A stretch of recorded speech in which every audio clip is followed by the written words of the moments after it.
Always be aware of the mirrors in your home. I moved into the apartment on 4th Street because the rent was low and the landlord didn't ask about my credit score. It was a drafty third-floor walk-up with floorboards that groaned like tired bones, but it was mine. I needed a fresh start, a place where the silence was my own. The humming started 3 nights in. At first, I thought it was the pipes. It was a low, resonant vibration that I could feel in the soles of my feet when I stood in the kitchen. But pipes don't have a melody. This was rhythmic, a 3-note loop that rose and fell with the cadence of a lullaby. It was soothing at first, until I realized I was humming along to it in my sleep. I spent the first week pressing my ear to the walls, trying to find the source. When I touched the drywall in the bedroom, it felt unusually warm, as if the building itself had a fever. The sound was loudest there, right behind the headboard of my bed. I told myself it was just a neighbor's white noise machine or a distant ventilation fan. "Is someone there?" I asked one night, the isolation finally getting to me. The humming stopped instantly. The silence that followed was so heavy it made my ears ring. I didn't sleep that night. I sat upright, staring at the beige paint until the sun turned it gray, then yellow. The next day, I found the first crack. It was a hairline fracture near the baseboard, zigzagging up toward the ceiling. I reached down to touch it, and a flake of paint fell away. Behind it wasn't gray plaster or wooden studs. It was something dark, wet, and porous, like a dried sea sponge soaked in oil. It smelled of copper and old dust. I should have left then. Any sane person would have packed a bag and gone to a motel. But I had $62 in my bank account and nowhere else to go.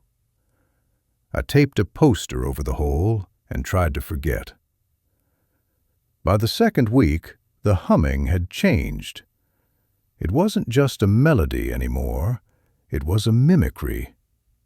I'd cough, and a second later, a muffled, dry cough would echo from inside the wall.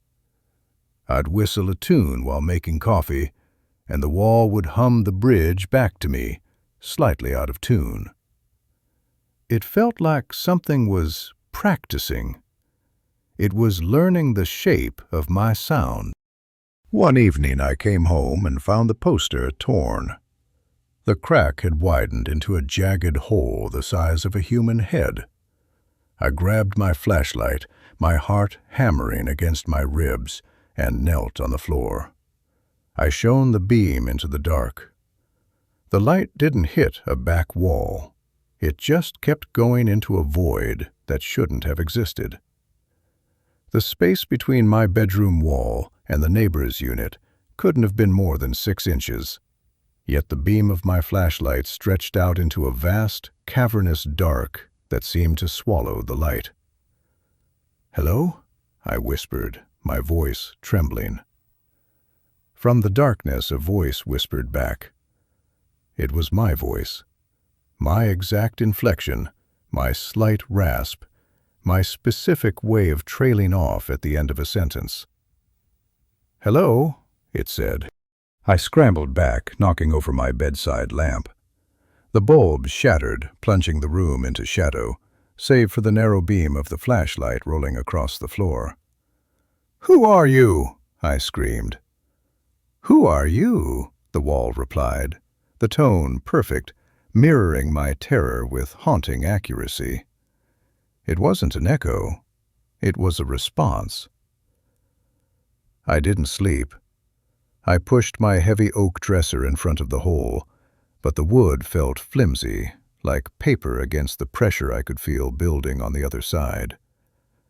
I stayed in the kitchen, clutching a steak knife, watching the bedroom door through the gap in the hallway. Around 3 a.m., the humming returned, But this time it was loud. It was a roar of vibrations that shook the dishes in the cabinets and made the glass in the windows chatter. I heard the dresser slide. It didn't sound like it was being pushed. It sounded like it was being pulled. There was a screech of wood on wood, followed by a wet, sickening crunch. The sound of something being folded that wasn't meant to bend. Then, total silence. I stood up, my legs shaking so violently I almost fell. I walked toward the bedroom, the knife held out in front of me. I pushed the door open. The dresser was gone. Not pushed aside, but gone, as if the wall had simply consumed it.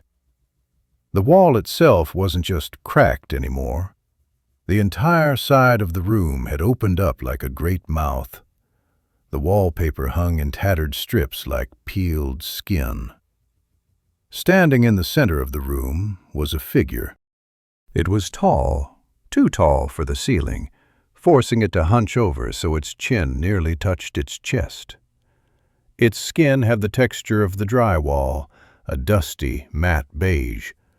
It had no face, just a smooth, featureless expanse of flesh. But as I watched, the skin on its head began to ripple and stretch. Features began to push out from the inside, like a hand pressing against a thin sheet. A nose, a chin, the curve of an eyelid. It was growing my face. "It's a tight fit," it said. The voice was no longer a whisper. It was a wet, gurgling version of my own voice, vibrating through the floor and into my bones. "But the rent is low." I dropped the knife. It clattered uselessly on the floorboards. I couldn't move. I was paralyzed by the sight of my own eyes blinking back at me from a head that sat atop a 7-foot-tall frame of dust and shadow.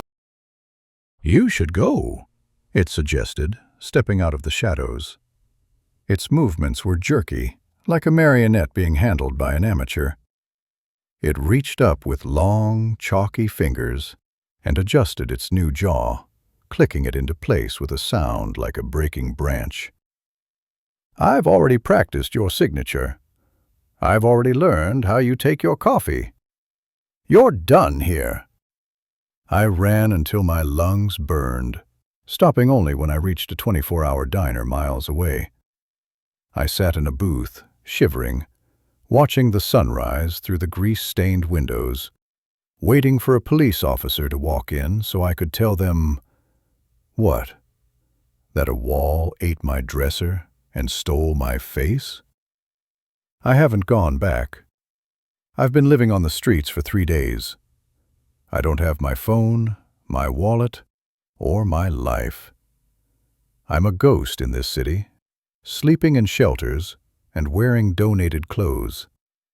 I thought I was safe because I was away from that room. But this morning, I was standing at a bus stop, staring at my reflection in the glass of the shelter.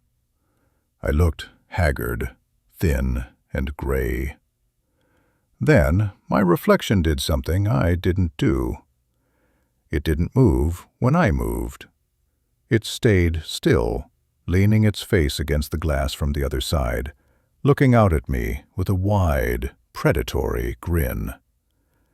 It pressed a chalky finger against the glass and traced the outline of my terrified mouth. It hummed 3 notes, the lullaby. And then it spoke, the voice vibrating not from the air, but from inside my own skull. "I think I'll keep the apartment," it whispered. "But I think I'd like your coat, too." I looked down, and my donated jacket was already beginning to turn the color of beige drywall. I looked at my hands, and the skin was becoming matte, dusty, and porous. I'm not the one outside the glass anymore.